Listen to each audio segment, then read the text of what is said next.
શંકરસિંહ વાઘેલા કિશન ક્યારેક અમિત શાહ સાથે દેખાય, ક્યારેક અખિલેશ યાદવ સાથે દેખાય, ક્યારેક કોંગ્રેસ સાથે દેખાય. એટલે બાપુ શંકરસિંહ બાપુ કોના એક સૌથી મોટો સવાલ છે આ બાપુ ત્રીજું નેત્ર નહીં, ત્રીજું દરવાજો છે કે શંકરસિંહ કોંગ્રેસમાં ઘર વાપસી કરે. કોંગ્રેસના શક્તિસિંહ કે ભરતસિંહ હવે બાપુને ઘર વાપસી કરાવે ખરા? બાપુએ ભરતસિંહને આગળ ના આવવા દીધા, ભરતસિંહે બાપુને આગળ ના આવવા દીધા. એટલે આ બધું જોઈને મને લાગે છે કે બાપુ નેગોશિએશન ફેક્ટર માટેના આટા મારી રહ્યા છે. કે આટલું મોટું તંત્ર ચાલતું હતું પણ ક્યારેય એ સાબરકાંઠા એસપીને સવાલ ના થયો કે લાવ હું જરા તપાસ કરું કે શું ચાલે છે? કારણ કે સોનાની પાઘડી કોઈ માણસ પહેરે તો શું એના ઘરે પૈસાના ઝાડવા ઉગતા નથી? ગુજરાતના મિત્રો, મારા ભાઈઓ બહેનો, ચેતી જજો. આ ડ્રોની ખોટી જે સ્કીમો પણ ચાલે છે. નમસ્કાર, અમારી વિશેષ રજૂઆત ગર્જનાદમાં આપનું સ્વાગત છે. આજે રાજ્યના એ 3 મુદ્દા પર ચર્ચા કરવી છે. મુદ્દા નંબર 1 કે આધેડથી પણ વધુ ઉંમરના શંકરસિંહ બાપુએ કોના. બીજો મુદ્દો, રાજ્યમાં BZ ગ્રુપ જેવા લોકો વધ્યા છે અને બેફામ લોકોને છેતરી અને પોન્જી સ્કીમ જેવી ઘટનાઓને અંજામ આપી રહ્યા છે. અને ત્રીજે મુદ્દે ચર્ચા કરવી છે લોકોના હૃદય ચીરનારો કાર્તિક પટેલ અને તેનું જે ખ્યાતિ હોસ્પિટલ અને તેની સાથે સંકળાયેલા લોકો. કાર્તિક પટેલ એ કોના આશીર્વાદથી બહાર? લોકોના જીવ ગયા છે એ વ્યક્તિને CID કે ક્રાઇમ બ્રાન્ચ કે પોલીસ એ વિદેશમાં જઈને નથી પકડતી, પણ પેલા અલગ જે પેલા ધંધાઓ કરતા હોય છે મની લોન્ડરિંગના અને આવા બધા લોકો, એને પકડીને પોલીસ અધિકારીઓ એરપોર્ટ પર ફોટો પાડે કાન પકડી આવ્યા છે. અહીં સામાન્ય માણસના જીવ ગયા એને તમે પકડી નથી શકતા. દીક્ષિત, આ ત્રણેય મુદ્દે આજે આપણે ચર્ચા કરવી છે. સૌથી પહેલી શરૂઆત શંકરસિંહ વાઘેલા કોના. શંકરસિંહ વાઘેલા કિશન ક્યારેક અમિત શાહ સાથે દેખાય, ક્યારેક અખિલેશ યાદવ સાથે દેખાય, ક્યારેક કોંગ્રેસ સાથે દેખાય. એટલે બાપુ શંકરસિંહ બાપુ કોના એક સૌથી મોટો સવાલ છે. સવાલ અત્યારે અમે એટલો ઊભો કરી રહ્યા છે, ચર્ચા કરવાનું સ્થાન આજે એટલા માટે છે કે ગઈકાલે ભરતસિંહ સોલંકીનો જન્મદિવસ હતો. ભરતસિંહ સોલંકીના જન્મદિવસનો જનયોદ્ધા કાર્યક્રમ અને જનયોદ્ધા કાર્યક્રમની અંદર શંકરસિંહ વાઘેલા પહોંચે છે. કિશન, શક્તિસિંહ એવું કહે છે કે મારા પક્ષના લોકો ભેગા થયા છે અને સામે બાપુ બેઠા હોય. એટલે બાપુ ક્યાંથી શક્તિસિંહના પક્ષના હોય? કારણ આ એ જ બાપુ છે ભાઈ. અલગ સંગઠન બને. આ શંકરસિંહ વાઘેલા એ જ છે દીક્ષિત કે જેને 2017 ની ચૂંટણી કોંગ્રેસને જીતવા ના દીધી. કોંગ્રેસના નેતાઓ કાન ખોલીને સાંભળી લેજો. તમે જો શંકરસિંહ વાઘેલાને આમંત્રિત કરતા હોય તો આ એ જ શંકરસિંહ વાઘેલા છે જેને તમને સરકારથી દૂર રાખ્યા. આ એ જ શંકરસિંહ વાઘેલા છે કે જેને સ્વર્ગસ્થ અહેમદ પટેલને દીક્ષિત હરાવવા માટે દિવસ રાત એક કર્યા. અને ત્યારે આ એ જ શક્તિસિંહ ગોહિલ હતા કે જેને શંકરસિંહ વાઘેલાને કહી દીધું કે બાપુ તમે બાપુ છો તો હું પણ બાપુ છું. અને આ એ જ શંકરસિંહ વાઘેલા છે કે જેને ભરતસિંહ સોલંકીને સફળ પ્રદેશ પ્રમુખ ના થવા દીધા. ભરતસિંહ સોલંકી 2017માં દીક્ષિત પ્રમુખ હતા, શંકરસિંહ બાપુ નેતા વિપક્ષ હતા. અને એ ઘાટ પણ કિશન ત્યારે એવો જ હતો, જબરજસ્ત એવી ઘટનાક્રમ ચાલતી હતી કે ભાઈ બાપુ કોંગ્રેસ સાથે રહ્યા હોત કિશન. અને એક વાત પણ એવી છે કે 100 સીટ જેટલી તો કોંગ્રેસ આપવા તૈયાર થઈ ગઈ હતું, પરંતુ બાપુને 182 સીટોનો વહીવટ કરવો હતો. એટલે એના માટેની વાત હતી ને એ જ ચર્ચા કરવી છે. આપણી સાથે રાજકીય વિશ્લેષક પ્રશાંત ગઢવી જોડાઈ ગયા છે. પ્રશાંતભાઈ, શું કહેશો? સ્વાગત છે તમારું પહેલા. અને બાપુ કોના? મને કિશનને ખબર નથી પડતી, તમારો અનુભવ અમારાથી બહુ વધારે છે, ડબલ ટ્રબલ છે. તમારા અનુભવ પ્રમાણે બાપુ કોના? અમારી ઉંમરથી તમે બાપુને જોતા આવ્યા છો. આમ તો શંકર એટલે મહાદેવ, મહાદેવ બધાયના. મહાદેવ તો સૌના છે ભાઈ. દેવાધીન વાત એમ કે શંકર એટલે મહાદેવ અને મહાદેવ બધાયના હોય. એટલે આ શંકરસિંહે પણ એવું જ ધારી અને દરેક પક્ષને પોતાની એક સૂચક સંમતિ, મુખ સંમતિ આપી છે કે જેને મારી જરૂર પડે એ આશીર્વાદ લઈ જજો. આશીર્વાદ સારા નરસા, સાચા ખોટા પણ લઈ જજો. બાપુ એમના અનુભવના આધારે આમ તો ખૂબ દિગ્ગજ અને ખૂબ જ પ્રતિષ્ઠિત અને સન્માનજનક એક વ્યક્તિત્વ છે. પણ જે રીતે રાજકીય છેલ્લા ઘણા વર્ષથી, કારણ કે ભાજપે પણ એમને ઘણું આપ્યું, કોંગ્રેસે પણ ઘણું આપ્યું. ભાજપે નહોતું આપ્યું ત્યારે એમને જે કરવું હતું એ કરીને રાજપા કર્યું. રાજપા અને મર્જર કરીને કોંગ્રેસમાં ગયા, ત્યાં એ બધું જ રહ્યા. પ્રદેશ પ્રમુખથી માંડી, કેન્દ્રીય મંત્રીથી માંડી, વિરોધ પક્ષના નેતા પણ રહ્યા. તેમ છતાં કોંગ્રેસની અંદરની ગજગ્રા મને લાગે છે એમને એમની વૈચારિક લડાઈ ચાલતી હતી એટલે કોંગ્રેસને એમણે મુક્ત કર્યું 2017માં એમના જન્મદિવસ નિમિત્તે કે આજથી હું કોંગ્રેસને મારામાંથી મુક્ત કરું છું. જેમ હમણાં કોઈ કે ભાજપને સસ્પેન્ડ કર્યા કોઈ સમાજવાળાએ, એવી રીતે બાપુએ કોંગ્રેસને સસ્પેન્ડ કર્યા. પછી એ વખતે જન વિકલ્પ નામની પાર્ટી કરી, ખૂબ પ્રયત્ન કર્યો કે 2017માં કંઈક એવું સ્થાન મેળવી શકાય, પણ બધાએ ઉમેદવારો જેટલા 100 કરતાં વધારે ઉમેદવારોનું ટોટલ કર્યું તો 86,000 વોટ થયા, એટલે એક વિધાનસભા જેટલા પણ ન થયા. અને પછી પાછા સાયલેન્ટ રહ્યા. ક્યાંક 2019માં પ્રયત્ન કર્યો કે એમણે વચ્ચે એનસીપી આવી ગયું, એનસીપી સાથે શરદ પવાર સાથે પણ ન ફાવ્યું. હવે મને લાગે છે આંટી ઘૂંટી એવી છે કે ખરેખર પોતે જો રાજકીય પક્ષ બનાવે તો એમના આટલા વર્ષોના અનુભવ અને આટલા વર્ષોનું એમનું જે એમણે ઊભું કરેલું એક પ્રેસ્ટીજ, શું એમની સાથે લોકો જોડાય? આજની પેઢી, કારણ કે હવેનું રાજકારણ બદલાઈ ગયું છે. નરેન્દ્ર મોદીનો જે ચહેરો છે એની સામે આખા દેશના રાજકીય પક્ષો પણ નથી ટકી આ શકતા. ઉંમરે પહોંચેલા શંકરસિંહ હવે સમજતા નહીં હોય કે હવે મારો નામ મેળ પડે ભાઈ, જાજા વરહ થઈ ગયા એમ. હવે આખું નવું છે. તો એમાં બાપુને કે હજી આમને થોડા ઘણા પૈસા હોય એટલે હિંમત રહેતી હોય છે કે ના હજી મેળ આવે, લાવ ને મુખ્યમંત્રી બની જાય એમ, કે પછી ભાજપમાં જઈને રાજ્યપાલ તરીકે ગોઠવવાની લાલચ? આમ તો જ્યારથી ભાજપ છોડ્યું ત્યારથી બાપુની ભારતીય જનતા પાર્ટી સાથે વાત ચાલે જ છે કે આજે રાજ્યપાલ અથવા ફલાણી જગ્યાએ મંત્રી, લોકસભા લડાવે, રાજ્યસભા લડાવે. એમના દીકરાને પણ ટેમ્પરરી ભાજપ જોડાયું, એ દીકરાને એમણે ખખડાયા એટલે દીકરાએ સેમ ડે બાજુ ભાજપમાંથી પાછા જ્યાં હતા ત્યાં આવી ગયા. એટલે મને એવું લાગે છે નાની મોટી મહત્વાકાંક્ષા બાપુની હવે રાજ્યપાલની કે બીજી કોઈ હોય ગણતરી, અને ભારતીય જનતા પાર્ટી કદાચ એમાં હાથ, તો પછી કોંગ્રેસના ફંક્શનમાં શું કામ ગયા? ભરત સોલંકીના જન્મદિવસ નિમિત્તે ગઈકાલે શું કામ? જો એમને ભાજપ સાથે સાંઠગાંઠ, જો દરેક વ્યક્તિને રાજકીય મહત્વાકાંક્ષા હોય અને એ દિશામાં કામ કરતા હોય, તમારી જો ગોઠવણ થઈ ગઈ છે તો ભાઈ બધી બાજુ શું કામ ઉછાળા મારવા? અને ગુજરાતના રાજકારણમાં પહેલેથી ખબર છે કે અહીંયા ત્રીજો પક્ષ ફાવતો નથી. બીજો કોઈ એવો પક્ષ નહીં આવે કે જે તમને રાતોરાત એવી સફળતા અપાવે કે જ્યાં તમે કંઈક મોટું પદ હાંસલ કરી શકશો. મુખ્યમંત્રી તો બહુ દૂરની વાત છે. તો આવી પરિસ્થિતિ આપણા બધા કરતાં વધારે સમજે છે. આપણી જેટલી ઉંમર છે એટલો એના કરતાં વધારે એમનો રાજકીય અનુભવ છે. એમણે જનસંઘના દીવડા ઉપર બી ચૂંટણી લડેલી છે, આરએસએસમાં કામ કરેલું છે. 1980 પછી ભારતીય જનતા પાર્ટીને મોટી કરવાવાળા જે 4 જણા હતા એમાંના એક એ હતા. તમામ એમ કહેવાય કે ખાબોચિયાથી માંડી, ટાંકીથી માંડી, તળાવથી માંડી દરિયા વીંધેલા છે. તેમ છતાં આવું પગલું કેમ ભરે છે એ આપણી બધાની સમજની બહાર છે. કારણ કે ભરતસિંહનો જન્મદિવસ ખાસ કરીને, હવે કોંગ્રેસમાં જ્યારે બાપુ હતા ત્યારે એમના મોટામાં મોટા જો કોઈ રાજકીય દુશ્મન હતા તો ભરતસિંહ હતા. Yes yes. બાપુએ ભરતસિંહને આગળ ના આવવા દીધા, ભરતસિંહે બાપુને આગળ ના આવવા દીધા. તો બી આવું કેમ? જો કદાચ રાજકારણમાં કોઈ પરમેનન્ટ દોસ્ત નથી હોતો, કોઈ પરમેનન્ટ દુશ્મન નથી હોતો, તો હવે બને કે બાપુએ જે એક પોતાની પાર્ટી જે બનાવવાનું નક્કી કર્યું છે એ પાર્ટી શું કરશે? કારણ કે હવે તો એવી કોઈ ચૂંટણી હમણાં તાજેતરમાં આવતી નથી, સ્થાનિક અને સ્વરાજની આવે છે. ચૂંટણી પાલિકાની પંચાયતની આવે છે. તો બાપુની એ પાર્ટી રાતોરાત એવું શું કરશે કે ભરતસિંહને કે કોંગ્રેસને બીક લાગી હોય અને એમણે બાપુને સમજાવટ કરી હોય કે બાપુ આ બધું બંધ કરો ને કોંગ્રેસમાં પાછા જેમ હતા એમ સન્માનજનક આપણે પાછા આવી જાઓ, તો કદાચ એની તૈયારીમાં થઈ હોય. આ બાજુ ભાજપ સાથે જે કંઈ નેગોશિએશન કેટલાય ટાઈમથી ચાલતું હોય એમાં વાર્તાલાપ થતા નક્કર કામ ના થતું હોય, એટલે એમને ચીમકી આપવા માટે પણ બાપુ ત્યાં ગયા હોય કે ભાઈ તમે જલ્દી કરો, નહીં તો હું અહીંયા પાછો સારી રીતે બેસીને તમને બધી રીતે નડીશ. એટલે આ બધું જોઈને મને લાગે છે કે બાપુ નેગોશિએશન ફેક્ટર માટેના આટા મારી રહ્યા છે. પ્રશાંતભાઈ, એવી શક્યતાઓ કેટલી કે શંકરસિંહ કોંગ્રેસમાં ઘર વાપસી કરે? કોંગ્રેસના શક્તિસિંહ કે ભરતસિંહ હવે બાપુને ઘર વાપસી કરાવે ખરા? અને કરાવે તો કોંગ્રેસનું હાઈકમાન્ડ માને ખરા? જો કોંગ્રેસનું હાઈકમાન્ડ અત્યારે 2017 જે છોડ્યું ત્યારથી રાજી જ છે કે બાપુને આવવું હોય તો મોસ્ટ વેલકમ.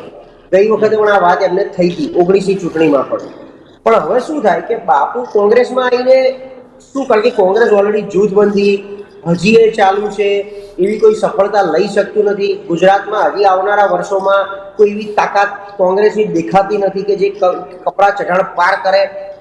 તો કોંગ્રેસમાં પણ આવીને કરે શું? એમ કરે, કારણ કે કોંગ્રેસ એમને રાતોરાત કોઈ એવા હોદ્દા પર બેસાડશે નહીં. ન પ્રદેશ પ્રમુખ બનાવે, ના અહીંથી એવી કોઈ રાજ્યસભાની સીટ છે કોંગ્રેસની કે જે બાપુને ઉપર સુધી લઈ જાય. તો ડેફિનેટલી રાજ્યપાલ તો ભારતીય જનતા પાર્ટીની સરકાર નક્કી કરવાના છે. તો બાપુ પાસે એવું કોઈ પદ, કોઈ હોદ્દો કે કોઈ એવું રહેતું નથી કે જે કોંગ્રેસ થકી એમને મળે.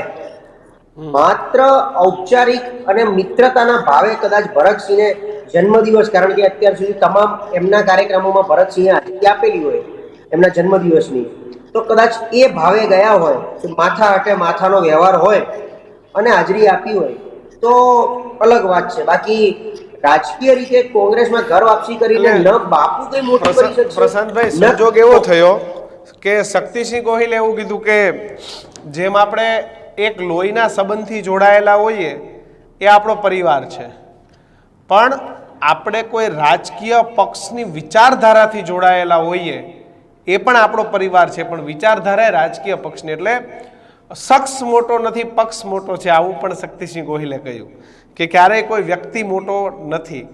ભરતસિંહે કહ્યું કે શું હું આમાં ક્યાંય હતો નહીં? હું બધે જ આજ દિવસ સુધી મારો 2017 તમને યાદ છે ને, લોકો કહે છે કે ભરતસિંહને કમબેક કરવું છે.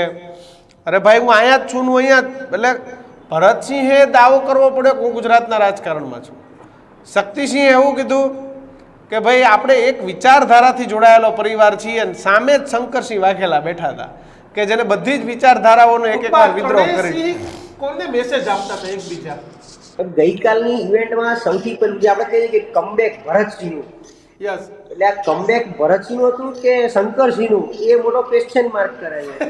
કે કદાચ બાપુને એવી ભીતિ થઈ હોય કે ક્યાંય બીજે મેળ ના પડે, ભરતસિંહનું આટલું મોટું શક્તિ પ્રદર્શન છે, કારણ કે એ છે ને ચાન્સ પે ડાન્સ મારવામાં બાપુ બહુ એક્સપર્ટ છે.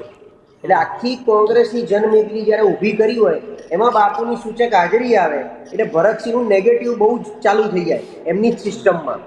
કે પ્રસંગ આમનો, હા, મિત્રતા ભાવનો પ્રસંગ અલગ છે, પણ એમને ગઈકાલે જે પ્રસંગ કર્યો માત્ર શક્તિ પ્રદર્શન કોંગ્રેસમાં કે હું ટાઈગર અભી જિંદા હે, ભરતસિંહને આટલું જ દેખાડવું હતું. અને જિંદામાં એવું છે કે 19નો કોરોના પછી સાયલેન્ટ રહ્યા, 17ની ચૂંટણી માંડ જીતતા હાર્યા, કોરોના પછી પરિસ્થિતિ બદલતા પાછું એમનું નેગેટિવિટી ને કોંગ્રેસે એમને થોડા કોરોના મૂક્યા હતા, માત્ર જમ્મુ કાશ્મીરના પ્રભારી બનાવીને બેસાડ્યા હતા. એમાં જમ્મુ કાશ્મીર જીતી ગયા, એક એમનું નાક રહી ગયું. હવે 2027ની ચૂંટણી નજીક આવે છે એટલે ચૂંટણીના તૈયારીના ભાગરૂપે બીજું મને બસ સ્પષ્ટ છે, ભરત સોલંકી હંમેશા એક એવો પ્રયત્ન કરે છે કે પડદા પાછળ રહેવાનો. સૌથી મોટી વાત એવી છે કે અત્યાર સુધી ભરતસિંહ એક બહુ મોટી બ્રિજ હતા અહેમદ પટેલ અને ગુજરાત કોંગ્રેસની વચ્ચે. ભલે અહેમદભાઈને પણ ભરતભાઈ સાથે ફાવતું નહોતું, પણ ઓલરેડી ત્યાં કોઈ પહોંચ્યું નહોતું. અહેમદ પટેલ અને એની ઉપર દિલ્હી મોવડી મંડળ કોંગ્રેસ સાથે બધું ભરતભાઈ થકી થતું હતું અને શક્તિસિંહ થકી થતું હતું. આવી પરિસ્થિતિમાં ભરતભાઈએ જે લેયર બનાવ્યું હતું આમના ગયા પછી, અહેમદભાઈના ગયા પછી એ લેયર અકબંધ રહ્યું. દિલ્હી કોઈને જવું હોય તો કમ્પલસરી ભરતસિંહ અથવા શક્તિસિંહ સાથે જવું પડે. એમાં કદાચ ભરતભાઈને ઉપરથી સારી એવી હિન્ટ મળી હોય અને જમ્મુ કાશ્મીરમાં જે રીતે સરકાર બની તો હવે ભાઈ ગુજરાતમાં ધ્યાન આપવાનું કીધું હોય કે હવે તમે આ જ રીતે ગુજરાતમાં ધ્યાન આપીને સરકાર બનાવવાની તૈયારી કરો, તો એના ભાગરૂપે ભરતભાઈએ લોકોને એક કાયદેસર એક સિગ્નલ આપી કે ભાઈ હું ટાઈગર અભી જિંદા હે અને મારે હજી આવનારા વર્ષોમાં ખૂબ રાજકીય મોટી સફર કરવી છે. બીજું એમણે જ્યારે પ્રયત્ન કર્યો છે આગળ, એટલે પડદા પાછળ રમવાનો, ટિકિટ એમની રીતે ફાઇનલ કરવાની, અને જો સફળતા થાય અને સરકાર બને તો મુખ્યમંત્રી હું બની જાઉં ભરત સોલંકી તરીકે, એ એમની એક મગજમાં ઘણા સમયથી ઈચ્છા મહેચ્છા છે, જે શંકરસિંહની પણ છે, જે શક્તિસિંહની પણ છે, બધાની આ ઈચ્છા છે. અને એટલા માટે આ ત્રણ સિંહ ગઈકાલે તમને એક સ્ટેજ ઉપર જોવા મળ્યા. અને 27નો, કારણ કે હવે શું થયું છે, 27 પહેલા કોર્પોરેશનની ચૂંટણી આવેલી અને અમદાવાદ, બરોડા અને રાજકોટમાં જે અત્યારની જે નેગેટિવિટી ફેલાઈ છે એમાં આ લોકોને કદાચ એક આશા જાગી છે કે મેયર કોંગ્રેસનો બને અને આમ આદમી પાર્ટી શું કરશે હજી ખબર નથી. તો આવી પરિસ્થિતિમાં એક યુટર્ન, પોઝિટિવ યુટર્ન કોંગ્રેસનો વાગે એ દિશામાં વાતાવરણ બની રહ્યું છે. એટલા માટે બધા અત્યારે પોતપોતાની હાજરી કે ભાઈ જો કંઈ બી થાય તો કેવા થાય કોંગ્રેસને મેં ઊભી કરી, કોંગ્રેસને મેં બેઠી કરી અને હું હતો તો અને, કોંગ્રેસ અકબંધ પ્રસાદભાઈ, રહી, નહીંતર અત્યાર ભરતસિંહ સુધી એવું જે કહે છે વિકેટ થઈ કે ગઈ. મારા પ્રમુખ સમયે તાલુકા પંચાયત જિલ્લા પંચાયત લડાઈ હતી, તમે રિઝલ્ટ જોઈ લો, સુપડા સાહેબ થઈ ગયા હતા ભાજપના. વિધાનસભામાં પણ નર્વસ 99 ભારતીય જનતા પાર્ટી ઊભી રહી. એ બંને વખતે પ્રમુખ પદે ભરતસિંહ સોલંકીનું હતું. જે બિલકુલ 2015માં જે પાટીદાર આંદોલન થયું, પછી જિલ્લા પંચાયત અને તાલુકા પંચાયતની ચૂંટણી થઈ, એમાં 31માંથી 23 જિલ્લા પંચાયત કોંગ્રેસ પાસે હતી. વધારે હતી, 2 હતી, 2 તૂટી ગઈ, એટલે 25માંથી 23 થઈ ગઈ હતી. એ જ રીતે 231 તાલુકા પંચાયતમાંથી 175 કરતા વધારે તાલુકા પંચાયત પણ કોંગ્રેસે જીતી હતી. કારણ કે એ વખતે પાટીદાર સમાજ રોષે ભરાયો હતો અને એમણે નક્કી કર્યું હતું કે જ્યાં જ્યાં ભાજપ છે ત્યાં એમને પાડી દેવું. વત્તા હાર્દિક પટેલનું જે તે વખતે થોડું જોર હતું, એટલા માટે તમે જુઓ તો 78 સુધી કોંગ્રેસ પહોંચી હતી. તો 78 પહોંચેલી કોંગ્રેસ, જેમાં ભરતસિંહે બહુ મોટો ભાગ ભજવ્યો, હાર્દિકને લાવવામાં, એને એક ફ્રી હેન્ડ આપવામાં, એને પૂછીને ટિકિટો આપી, અલ્પેશ ઠાકોરને, યસ, અને જીગ્નેશ મેવાણી, 3 જણાને. તો આ બે મૂળ આ બે, અને ખાસ કરીને હાર્દિકને પૂછીને પાટીદારની સીટો, કારણ કે એમણે કોર્પોરેશનમાં, જિલ્લા પંચાયતમાં, તાલુકા પંચાયત દરેક પેનલમાં 2-2, 3-3 પાટીદાર ગોઠવવાનો પ્રયત્ન કર્યો હતો, જેમાં ભરતસિંહ રણનીતિમાં સફળ રહ્યા હતા. પણ પછી વિધાનસભામાં સરકાર ના બની બંને વખતે. અને બીજું તો એમનો જ કાર્યકાળ હતો 2017માં, કે જ્યારે એક દિવસે 14 રાજીનામા પડ્યા અને આપણા ભાઈ અહેમદભાઈ પટેલ રાજ્યસભાના મેમ્બર બન્યા, શક્તિસિંહની એક સારામાં સારી ચોક્કસાઈથી. તો આની અંદર સફળ ભરતસિંહ નથી રહ્યા, ચાન્સ પર ડાન્સ માર્યો છે. કારણ કે આજ ભરતસિંહ આજકાલના તો છે નહીં, 2004માં મંત્રી, 2009માં મંત્રી યુપીએમાં. તો એ ધારક તો ગુજરાત કોંગ્રેસને બહુ મોટી હૂંફ આપી અને સરકાર બનાવવાની દિશામાં. બાકી એ જ્યારે મંત્રી, પ્રદેશ પ્રમુખ રહ્યા છે, પ્રદેશ પ્રમુખ હતા 2017માં, પણ સરકાર બનતા બનતા અટકી ગઈ. તો એવી કઈ રણનીતિ ફ્લોપ ગઈ ભરતસિંહની કે પછી એ જાણી જોઈને ફ્લોપ થઈ, ફેલ થઈ. કારણ કે મને લોકો એવું કહે છે કે બની બેઠેલું મોવડી મંડળ ઈચ્છતું નથી કે ગુજરાતમાં કોંગ્રેસની સરકાર બને. તો એમાં એ બની બેઠેલા 10 નેતા કયા છે જે આવું ઈચ્છે છે અને કોંગ્રેસે સત્તા પર નથી આવવા દેતા? તો એ આ જ પ્રથમ હરોળ છે કે જે અત્યાર સુધી ક્યાંય કોંગ્રેસને બેઠી થવા દીધી નથી, અને માત્ર પોતે જ હું એટલે કોંગ્રેસ અને કોંગ્રેસ એટલે હું, આ સમાનાર્થીથી ચાલતા આવ્યા છે. બિલકુલ. શું મેસેજ એક જગ્યા પર ભેગા થવાનો? અગેન મેં કીધું એમ કે શંકરસિંહ મિત્રતા ભાવે, અને એમણે પણ ચાન્સ પર ડાન્સ, કે ભરતસિંહ માણસો ભેગા કરે, એમાં હું જઈને બેસું એટલે ઓટોમેટિક હું પણ એટલો મોટો થઈ જાઉં જેટલા ભરતભાઈ થાય, કારણ કે ત્યાંની હાજરી. અને એમાં શક્તિસિંહ બધા ભેગા હોય પ્રદેશ પ્રમુખ તરીકે, એટલે મોટી એક સિગ્નલ જાય. એનાથી મને લાગે છે અડધું. જો આમ તો જ્યારે કોંગ્રેસમાંથી શંકરસિંહ ગયા ત્યારે લોકો એવું કીધું કે કોંગ્રેસ સાફ નથી થઈ રહ્યું, કોંગ્રેસ ક્લીન થઈ રહ્યું છે.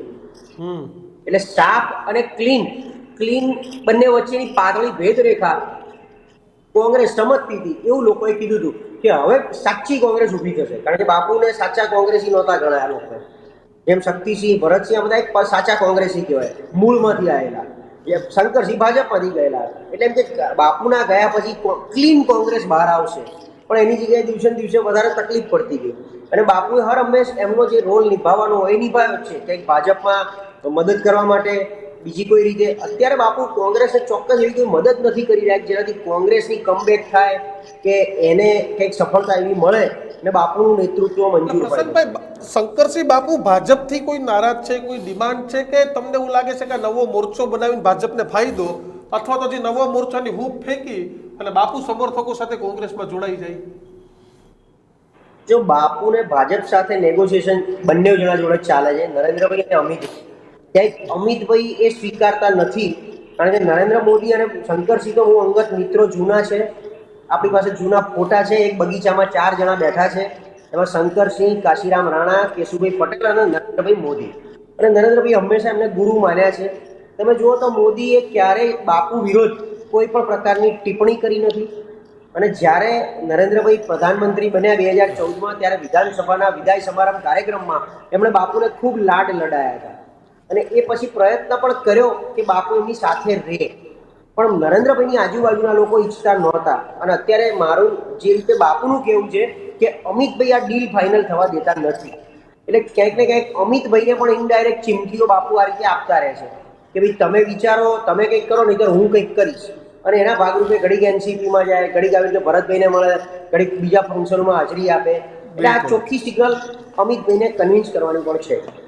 બિલકુલ બિલકુલ, પ્રશાંતભાઈ, પ્રશાંતભાઈ. આભાર અમારી સાથે જોડાવા બદલ. તો હાલ જે શંકરસિંહ કિશન કોના આ એક સૌથી મોટો સવાલ, પરંતુ હવે આપણે વાત કરવી છે કે જે પ્રમાણે કિશન ગુજરાતમાં બીઝેડ ગ્રુપ જે પ્રમાણે કિશન કરોડો રૂપિયાનું ફુલ્લેકું ફેરવી દીક્ષિત, અને કિશન મહારાષ્ટ્ર સીઆઈડી ક્રાઇમ બહુ મોડી જાગી. હું કહીશ ચોક્કસ સીઆઈડી ક્રાઇમ કિશન લગભગ આપણે પણ 10-15 દિવસ પહેલા આ અહેવાલ પ્રસારિત કર્યો હતો, બીજા પણ મીડિયા હાઉસે આ અહેવાલ પ્રસારિત કર્યો હતો, પરંતુ ગાંધીનગરથી 100 કિલોમીટર પણ દૂર નહીં અને આટલું મોટું કૌભાંડ થતું હોય, આમાં જે પ્રમાણે ઇનપુટ મળી રહ્યા છે બીઝેડ ગ્રુપના કિશન, એમાં 5,000 કરોડ રૂપિયા અને કિશન છાવરબા વાળા પણ ભારતીય જનતા પાર્ટીના નેતાઓ છે.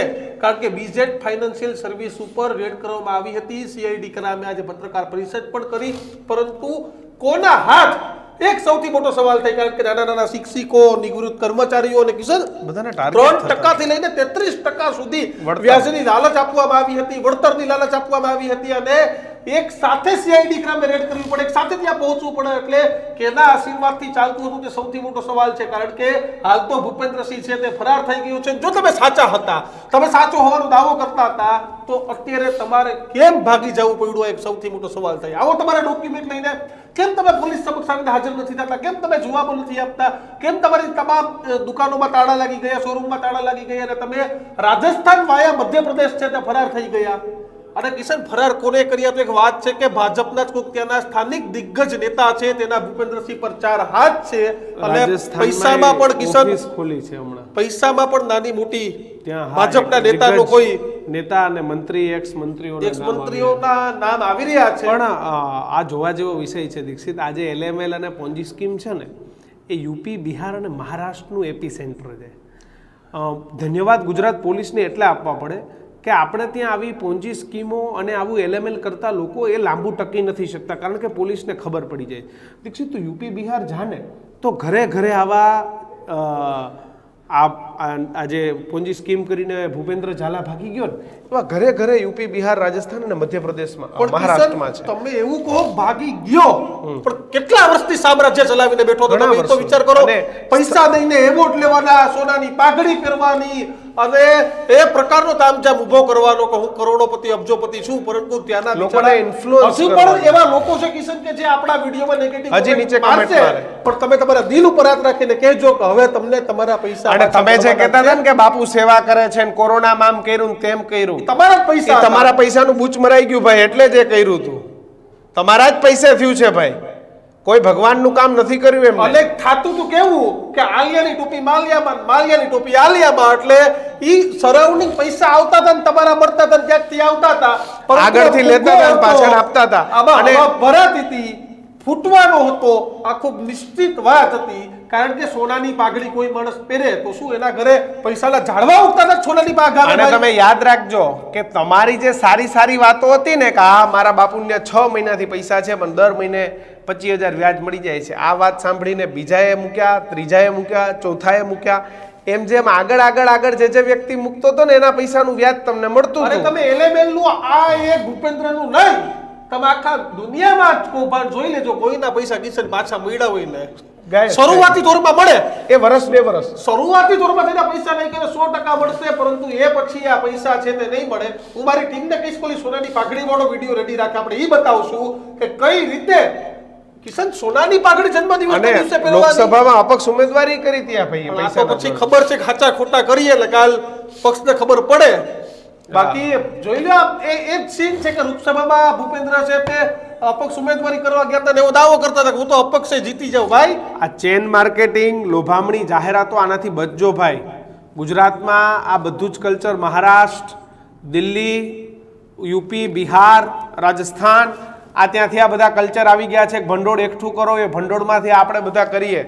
ભાઈ ભંડોળ એકઠું કરવા માટે ગુજરાતમાં ક્રેડિટ સોસાયટીઓ છે, બેંક છે, આ તમામ વ્યવસ્થા. દીક્ષિત, ખૂબ મોટી એજ્યુકેશન સોસાયટી કોલેજ આ ભાઈએ ખરીદી લીધી હતી આ રોકાણકારોના પૈસે, જો કે છેલ્લે એમાં પૈસામાં પહોંચાણું નહીં એટલે પાછી આપી દીધી. પણ વિચારવા જેવો સબ્જેક્ટ અહીંયા એ છે કે આખું સ્થાનિક તંત્ર મેનેજ હોય. આ વિચારવા જેવો સવાલ છે કે આટલું મોટું તંત્ર ચાલતું હતું પણ ક્યારેય એ સાબરકાંઠા એસપીને સવાલ ના થયો કે લાવ હું જરા તપાસ કરું કે શું ચાલે છે. હિંમતનગર પીઆઈ, મેઘરજ, તલોદ, આ કોઈ પોલીસ સ્ટેશનને વિચાર નહીં આવ્યો હોય. ત્યાંના સ્થાનિક નેતાઓને પણ ખબર છે કે ભાઈ એમના જ વિસ્તારના નાના નાના માણસોના દીક્ષિત પૈસા એ એકઠા થતા હતા. પણ તમે ચેતી જજો ને. હું મારી ટીમને કહીશ કે આ વિડીયો સોનાની પાઘડી વર્ષે ઓડિયો સાથે બતાવો, ઓડિયો પણ સંભળાવો કે કઈ રીતે, કારણ કે અમે ખોટું નથી બોલતા. ઓડિયો છે કે સોનાની પાઘડી આ પહેરે છે. હા,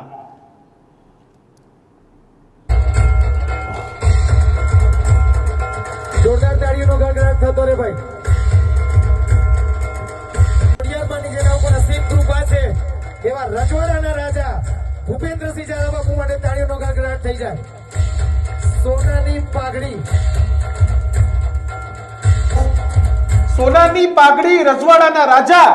તમે વિચાર તો કરો, ગામના પૈસા બૂચ મારીને રાજા બનાવી ભાઈ.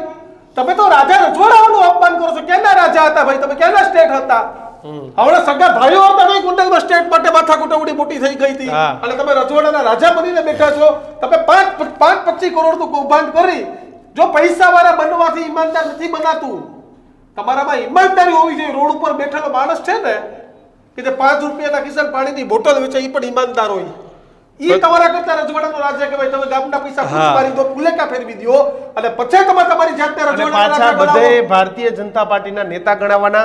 અને માફ કિશન કરજો અને પણ સાચું કહું છું, ભૂપેન્દ્રસિંહ ઝાલાએ ગામમાં એવો હાવ કર્યો હતો કે મારા પૈસા ઉપરથી નીચે સુધી જાય છે. દીક્ષિત, અને હું રાજકીય પાર્ટીઓને ફંડિંગ પણ આપું છું બધાને. સીઆર પાટીલનો ફોટો માર્યો હતો કે એના સંવાદદાતાએ મને કહ્યું કે તમે ઓફિસમાં પ્રવેશો ને સીઆર પાટીલનો મોટો ફોટો આવી જાય એટલે શું સીઆર પાટીલનો ફોટો તમે મારી દો એટલે શું પોલીસ ના આવે? એટલે તમને બધે ધંધા કરવાની છૂટ મળી ગઈ? ના ભાઈ, હજી એવું નથી. અને જે સોનાની ભાગ પહેરો છો ને, તમારા અત્યારે સંતાઓ માટે જગ્યા ગોતવી પડે છે સાહેબ કે તમે કરોડોના કૌભાંડ કરીને ભાગી ગયા છો. સીઆઈડી ક્રાઇમ ત્યાં પહોંચે છે, અસાવધાની કામ થતું હતું. દીક્ષિત, એક આખી સિસ્ટમ થઈ છે કે સમૂહ લગ્નમાં દાન કરવાનું, 2-5-10 હજાર માણસો ભેગા થયા હોય ત્યાં સીનશોટ કરવાનું, એનો ફાયદો લેવાનો, ધાર્મિક પ્રસંગોમાં 2-5 લાખનું દાન કરવાનું. એટલે જ્યાં ક્રાઉડ હોય ને દીક્ષિત, માસ ક્રાઉડ, એટલે આખી જે સિસ્ટમ એવી રીતે ચાલે કે ભાઈ જ્યાં માસ ક્રાઉડ ભેગો થયો હોય ને ત્યાં જવાનું નામામ કરવાનું. અને આમ કરવા નેતા ન બનાય. બાપુએ 5 લાખ રૂપિયા લોકો નીચેથી તાળીઓની ગલગલાટી છૂટે ને પછી લોકોને એમ થાય બાપુ અહીંયા 5 આવ્યા લાવ ને મારા 5 ને મૂકી જાઉં. ગુજરાતના મિત્રો, મારા ભાઈઓ બહેનો ચેતી જજો. આ ડ્રોની ખોટી જે સ્કીમો પણ ચાલે છે હું જોઉં છું. જે ડ્રોની સ્કીમો ચાલે છે એમાં તમારી પાસે ટિકિટોના ઇનામમાં મર્સિડીઝ મળશે ને ફોર્ચ્યુનર મળશે. તમારા ખીચામાં 200-500 રાખજો તો તમારા બાળકોને 2 ટાઈમ ખાવા થશે ભાઈ.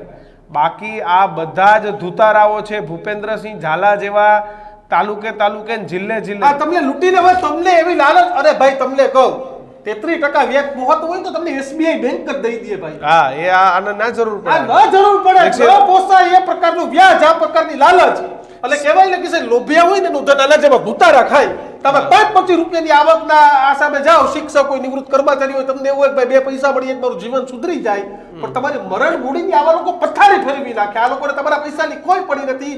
પોતાને સોનાની પાઘડી ફેરવાની, કરોડો રૂપિયાની ગાડીમાં ફરવાનું, કેમ્પસ ખરીદવાના અને તમારા રૂપિયા જલસા કરી એટલે કિશન મેળ આવે વિદેશ ભાગી જવાનું. બસ, અને આજે એ જ વાત કરવી છે કે આવાથી બચજો. સીઆઈડી ક્રાઇમે સારી કામગીરી કરી છે. આ ભૂપેન્દ્રસિંહ ઝાલા ભાગી ગયો છે. તમારા પૈસા હોય તો શરમમાં ના રહેતા, નીચે કમેન્ટમાં લખજો અને પોલીસ ફરિયાદ કરજો ભાઈ. ખાતામાંથી રિકવરી થાય તમને પાછા મળશે. હા, બાકી શરમમાં ના રહેતા કે ના આપણા બાપુ છે. ફરિયાદ નહીં કરી હોય તો પોલીસે તમારો ભરોસો નહીં કરે. જો હજી પણ તમે કે ધુતારા હોય તો અમારો સંપર્ક કરો, સીઆઈડી ક્રાઇમનો પણ કરો, ફરિયાદ કરો તો તમને. અને આ હમણાં થોડા સમયમાં છૂટી જશે અને છૂટ્યા પછી તમારા પૈસા નહીં મળે. અત્યારે પોલીસ ફરિયાદ કરશો તો તમારા પૈસા મળશે. હવે કિશન આવા જ એક ધુતારાની વાત કરવી છે. હા, આ વાત આપણે કરી માફિયાની, હવે વાત કરવી છે મેડિકલ માફિયાની. કારણ કે જે પ્રમાણે કિશન ગુજરાતમાં મેડિકલ માફિયા ફુલિયા ફાલા છે અને સૌથી મોટા મેડિકલ માફિયા એટલે કિશન કાર્તિક પટેલ કે જેના લોકોના જીવ સાથે જોખમ કરી નાખ્યું, જીવ સાથે રમી નાખ્યું. કિશન વિચાર કરો, વસ્ત્રાપુર પોલીસને તો કેટલાય દિવસોની કોઈ લીડ ન મળી, ક્રાઇમ બ્રાન્ચને તપાસ સોંપવી પડી અને આ ક્રાઇમ બ્રાન્ચ કાર્તિક પટેલ પર ક્યારે કાર્યવાહી કરશે ને એક સવાલ છે. ભાગી રહ્યો છે ન્યુઝીલેન્ડ, ઓસ્ટ્રેલિયા. હા, સામાન્ય માણસના ઘરે તમે બુલડોઝર ફેરવી દો છો. આના ઘરે ફેરવો કાર્તિક ને. પટેલનું ઘર નથી દેખાતું. સુપ્રીમ કોર્ટે ના પાડી છે, અમને ખબર છે, પણ મારો સવાલ છે કે કાર્તિક પટેલના કારણે કેટલા લોકોના જીવ ગયા છે. સાહેબ, તમે વિચાર કરો કે પ્રધાનમંત્રી જે કહે છે PJYM, કે જે કાર્ડ આપે, અને એ કાર્ડના કારણે તમે ગમે એના ઓપરેશન ઠોકી દો. સાલાવ પગમાં દુખતું હોય, બૂચ તમે મારવા, ઠોકી દ્યો. નકરા બૂચ મારવા લોકોના. મારી રાજ્ય સરકારને વિનંતી છે, આરોગ્ય વિભાગ અને ગૃહ વિભાગ તાત્કાલિક પગલાં લે.